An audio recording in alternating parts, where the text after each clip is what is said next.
This is one of the most tricky issues for athletes right now, how to get recruited during COVID. There's some specific things that you can do to really help your situation. But if you're a class of 2021 and possibly even class of 2022, this is going to be a difficult process because the NCAA has allowed athletes to be able to come back and have another year. So with them having another year, coaches are going to stick with a lot of times players that have already been in the program and part of the system, as opposed to getting new players, aka high school athletes, or even some of the JUCO athletes, or even prep school. So that's the number one most difficult thing that you have to deal with. Number two thing that you have to be aware of is the transfer portal. So in this 2021 and maybe a little bit for 2022 as well, the issue is there's been a huge increase in players in the transfer portal signing with Division I programs and FCS programs. How does that affect athletes that are looking to go to schools? Well, ultimately less scholarships. So a simple way to think about it is if a team has 20 scholarships available for their class for 2021, and 5 of those are taken up by transfers, and 10 of those are taken up by players returning that normally would have graduated. That's 15 scholarships gone, which means they only have 5 scholarships available. Now, that's an important thing to understand because it's simply a supply and demand thing. If there's less number of scholarships available, it's going to be much more difficult, and a lot of athletes are going to be in PWO, which means preferred walk-on situation. So it's important to know the school, who the scholarships that they have returning, and ask those questions about that. So if you're interested, if you believe that you really do have that level that you can play at, it's important to ask those questions about what scholarships are available and how many players are going to sign in that class, because you don't want to waste any time with a place that's not going to have any scholarships available for you. So it's real important to figure those things out within that process. COVID has had a huge effect on the fact that you have a lot of athletes coming back that might have normally graduated and moved on in their situation from a recruiting standpoint.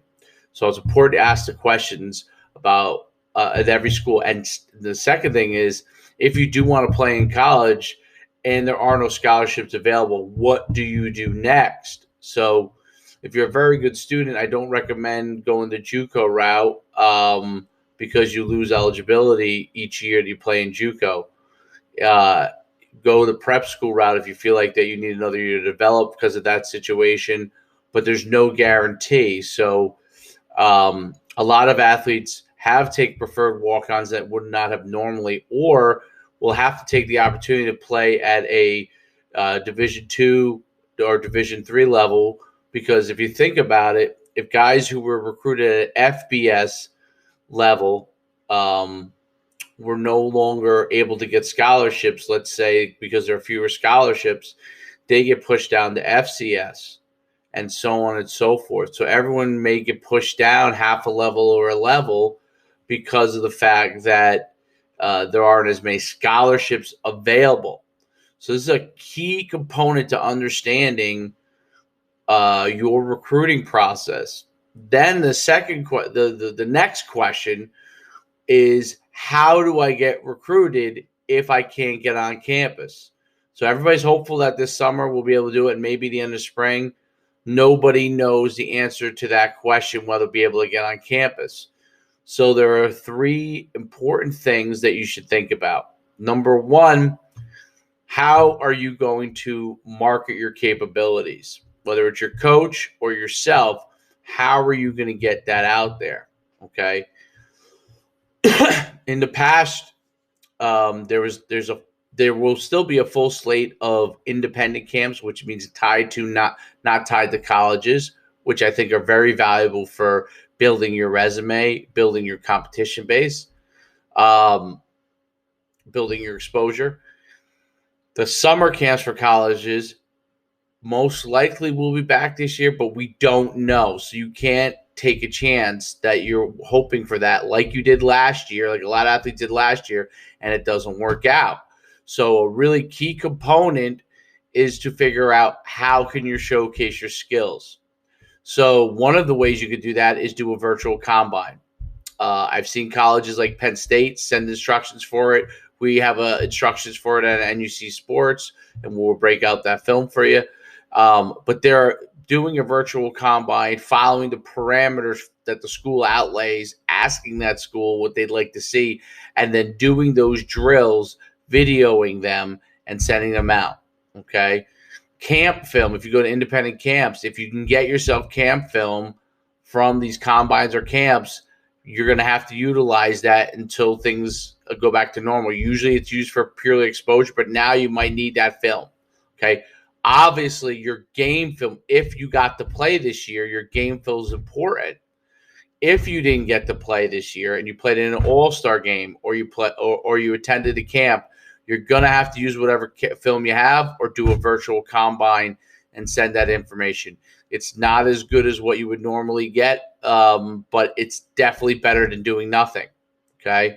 Or 7-on-7 as well, if you're with a club 7-on-7 team. The next thing you have to do is how do you position it out there? You're going to have all of your traits that make you a recruitable player, be able to tweet them, email them, text them, whatever opportunity you have to reach out. And you're going to have to reach out over and over again. If you don't reach out over and over again, you're going to limit your opportunities, okay?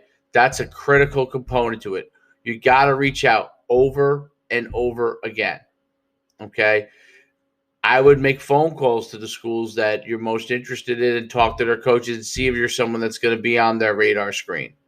I would do all of those things in order to put yourself in a better position, okay? And then finally, you're going to have to see if you can schedule appointments with coaches that you can get on Zoom or whatever online conference call program they use to be able to meet them in person. I recommend making a video of yourself, introducing yourself, showing all your intangible size, height, weight, and reach, doing all those kind of things, your wingspan, and then also showing your athletic skills with an introduction to who you are, what kind of student you are, why you think you could be a Division I player if that's what you're looking for, what it is you love about the game, just so they can get a little bit more insight because they may not get to meet you. And then hopefully you could schedule that Zoom call or conference call with them where they can meet you online before, if they're not having a junior day or some sort of opportunity there. If things open up, you got to attend junior days. You got to get on campus, combined with all the other things that I already mentioned. Okay, you're going to have to be proactive in this process more than you have ever been. Okay, and just to get in a situation where you think that if you think that not, waiting for someone to show up at your door, this is not going to happen anymore. It doesn't happen anymore, period. Okay, there is no such thing as being discovered where you could send huddle links and they get 10,000 of them. You have to be persistent. You have to showcase yourself. You have to show why you're different. And you've got to put multiple things together that can help you from that standpoint. Hopefully these things can help you get recruited. If you get a chance, subscribe to my channel, NUC Sports, NUC Football. Follow, give us a like, comment if you have any questions. If there's a video you'd like to see me do, hit in the comments a video you'd like to see me do, because I'll be glad to do it for you and answer those questions for you. All right. Coach Schuman, signing off.